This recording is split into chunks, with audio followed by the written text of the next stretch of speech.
absolute banger coming up this weekend. You know we're fired up for it at Fight Night Picks, but this is a couple of guys that have some road miles on them, a couple of guys that get down to bang. And when you look at this one, for Matt Brown, is he a man? Is he 41 at this point in time? Yes, he is. But somehow, he went from being a guy that was 7-5 going into the Ultimate Fighter, a season that Amir Sadala ended up winning, to the guy that's here before you. He went on that crazy win streak that led him to a fight against Robbie Lawler. He was unsuccessful in that fight though. But Matt Brown is one of those guys that you can never ever count him out. And even at this point of his career, with Immortal Martial Arts, he's been training a lot of fighters that you know and love that are in the UFC. For him, he somehow ceremoniously retired Diego Lima. I know Lima was booked in a fight this spring, but he chose to retire, so you can go out and say, hey, I retired Douglas Lima's brother. And for Brown, he really didn't look all that great in that fight until he really did. It was in tight. He cocked his right hand like a schoolyard bully and just threw it right down the pipe and face planted Diego Lima. It was amazing. Now, these two guys, Brown and Barberena, they were supposed to face off not that long ago. It was a number of months ago. Brown falls out of the fight and Barberena decides, you know what? I'm here to fight. Give me Darian Weeks. So he goes in there, and listen, Weeks is a guy that... Really fun fight. He's got a fight coming up against Ian Gary that I'm really excited about. But realistically, Weeks is really well-rounded. Good wrestling, good striking. I thought, hey, Weeks has good wrestling. Barberena, questionable wrestling and takedown defense, though he does train at Gym O. But watching that fight, Bryan Barberena really did look a lot better than he did in some previous fights. In the Jason Witt fight, where he just... I know it was a majority decision win for Witt, and when it was in the striking, Barberena had success, but his grappling did not look all that great. So when it comes to this fight, Matt, before I hand it off to you, I got ready for this one when I wasn't watching tape study, and I'll be completely honest with you. I was listening to Canadian Railroad Trilogy by Gordon Lightfoot, and then I listened to some Grand Funk Railroad. But when it comes down to this one, I expect some, like seasoned, grizzled guys in their 40s to down a couple Budweisers, listen to Like a Rock by Bob Seger, and go out there and want to punch a punching bag in their garage. Without a doubt, this is an all-bar fight type of a fight in the UFC, and it's really weird. Bryan Barberena is only 32 years old. I guess he's close to 33, but still not an old guy in his career at all. But it feels like he's much older than just what his age is, because he's had a lot of injuries throughout his career. And I do look at him kind of like Kemba Walker, to where Kemba's not an old guy either, but you just have the wrong injury at the wrong time, and it can really add up over time. And the thing about Matt Brown is, he had an ACL reconstruction late in life too, but it didn't really seem to slow him down all that much. I know we'll harp on some people for getting ACL surgeries and not other people. Let's just be honest. No one really knows if it's going to work or not. Nowadays, science is very good and doctors are very good. So, for the majority of the time when you get like Tommy John surgery or an ACL surgery, if you do just sit off to the side and rehab, you're more than likely going to be okay. But we're never sure though. And with Matt Brown, he was able to come back after that Diego Sanchez fight. And he has looked okay ever since. It's been really weird. You go back to the Miguel Baeza fight, gets off to a great start, and my buddy Tim likes to bring up this fight all the time because, to my credit, gonna be able to pat myself on the back, I said, Matt Brown's gonna hurt Miguel Baeza and get knocked unconscious. And what happened in that fight, Craig? Matt Brown hurt Miguel Baeza and get knocked unconscious. That really has been the story of him in this last little run, to where he is willing to eat a punch to land a punch.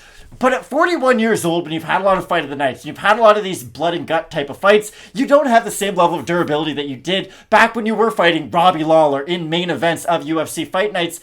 We're just definitely not going to see the best version of Matt Brown, and that's something I can guarantee you. With Barberena, and I'm really glad you brought this up based on this last fight, it looked like he was starting to trend downwards with a lot of these injuries, and with just, let's be honest, like the road wear on Bryan Barberena. He's taken a lot of damage in some of these fights.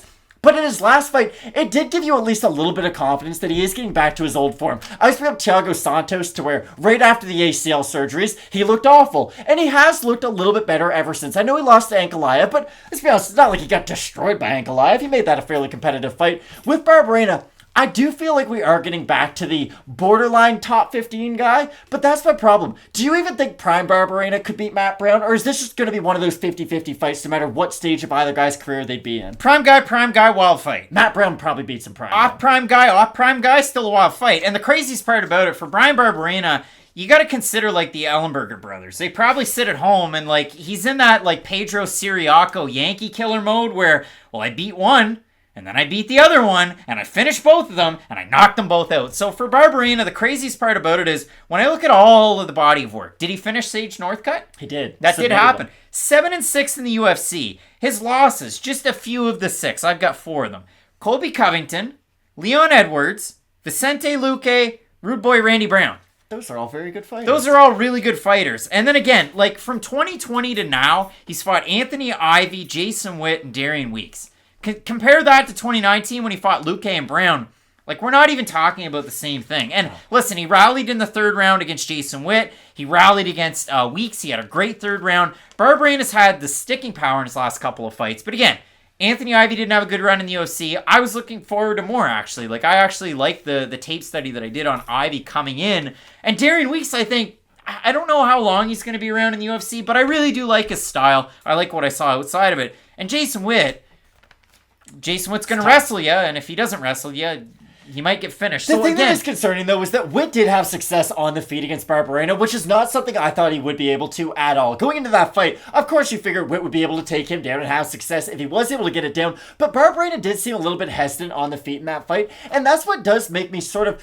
I'm not picking Matt Brown. I'm still trying to figure it out as we're shooting this video. But with Matt Brown, no matter what, he's going to be aggressive, and he's going to land a big shot. I just don't know if Bryan Barberena can eat those shots consistently at this stage of his career. And I know he came back against Witt, but I do think Matt Brown hits a considerable amount harder than Jason Witt. But here's the thing. You brought it up. Bryan Barberena, not a great wrestler. I think he's a whole hell of a lot better of a grappler than Matt Brown is at this stage of his career. Matt Brown got out-grappled by Carlos Condit, and that's something that pains me to say, but it was something that happened, so I have to say it. I think if Barberena decides to grapple, it's by far his easiest path to victory. So listen to Face the Pain, listen to a little bit of Korn, don't listen to Gordon Lightfoot and, Grand Funk Railroad like I did getting ready for this one. But it comes to the odds. Matt Brown opened a -150 favorite. He's at par now, so that means Barberena opened a +130. We have a look over on Topology. The votes are a surprise to us as they are to you.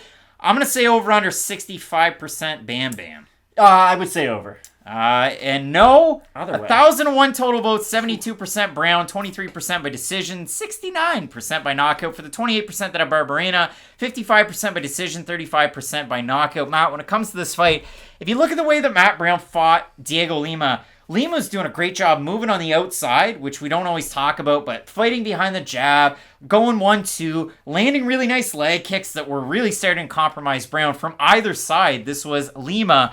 Bryan Barberena has a great arsenal of kicks. It just depends on when he throws them. When he fights wrestlers, he doesn't throw them. It makes a lot of sense. When he fights some strikers, he doesn't throw them. That's a little bit puzzling. When he fought Jason Witt, that was coming off of like some really bad injuries, like life-threatening injuries. So it was a little bit, I got to turn everything up. And I attribute it to, again, you're getting your timing back, plus you're fighting a wrestler. But when I look at this one, again, Matt Brown for 41 still hits hard as a truck. And at the same time, Matt Brown doesn't throw a ton of volume. When he does, he makes it count. Exactly. But Matt Brown, my favorite shot that he throws, you don't see this very often. Elbows. Lead leg kick to the body, and it cracks, and it throws to great effect. But again, elbows are great. He's the best elbow fighter in the UFC. I love his front body kick, his lead leg body kick from the orthodox stance. It's one of my favorite things to watch him throw. But again, great right hand from a lot of different angles, too. And I love Matt. Again, I don't cheer for any fighter in the UFC because we're way too attached to the sport. Just watching fights all the time. I don't care about what people do outside of the cage. None of that. I like Matt Brown, though. I can't even pick him to win this fight because here's the thing. He's not a great grappler at this stage of his career, and he wasn't in his prime either. But when he did have his run into the top 15 and really into the top 5, he was able to just be effective enough with his stand-up to where I'm so aggressive and I'm so heavy-handed that I never really give a wrestler the chance to throw back at me. And then you started to figure out, though, that his durability was getting chipped away at. Go back to the Jake Ellenberger fight. Jake Ellenberger was way past his prime, and that was supposed to be a build-up fight for Matt Brown, coming off of a loss to Damian Maia in Brazil at UFC 198, I believe. No, that's exactly right. But what Matt Brown found himself in, he got wheel kicked to the body by Jake Ellenberger and got finished early in that fight. Then his next time out, has a great back-and-forth performance against Cowboy Cerrone, but we all remember how that fight ends, by one of the greatest head kick knockouts of all time that Cowboy landed on Matt Brown.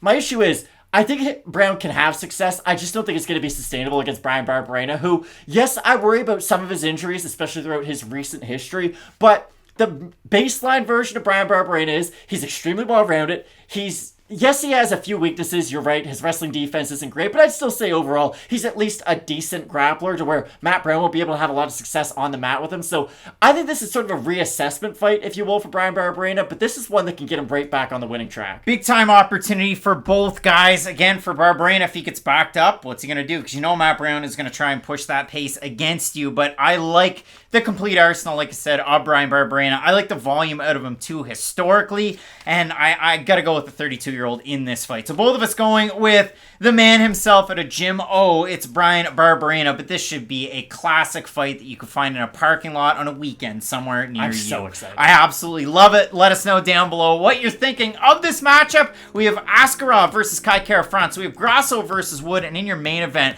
Curtis Blaydes taking on Chris Daukaus. You're not going to want to miss. Keep it locked in with Fight Night Picks. We always say, let's get into it.